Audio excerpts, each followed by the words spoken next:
Кога Џим Ловел стана еден од првите астронаути кои направија кружен лет околу месечината на мисијата со Аполо 8 во 1968 година, милиони гледаа во исчекување. Американската вселенска програма се доближи до испраќање на човек на месечината, што и се случи една година подоцна.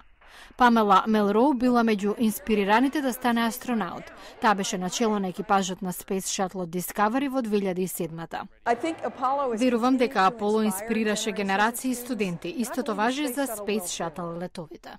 Џим Ловел, поранешен астронаут, е загрижен дека без Space Shuttle програмата или соодветна американска замена, новата генерација нема да има слично искуство.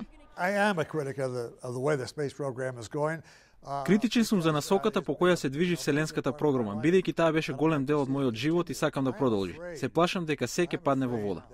Гаснењето на шатл програмата започна во 2003 година, кога Space Shuttle од Колумбија се распадна во атмосферата на враќањето кон земјата, при што загинаа сите 7 членови на екипажот. Голем мотив за прекин на оваа програма беа и се поголемите финансиски трошоци. НАСА вели дека за едно лансирање на Space Shuttle се потребни околу 450 милиони долари.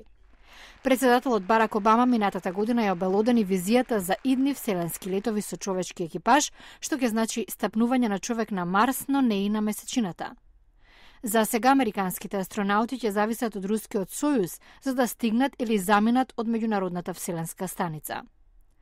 НАСА неодамна и додели 75 милиони долари на компанијата State Exploration Technologies или SpaceX за работа на наследникот на Space Shuttle. Возилото беше успешно тестирано во декември и ќе може да ги пренесе астронаутите во Вселената за 20 милиони долари оддално. Неговиот прв лет се очекува во 2014 година.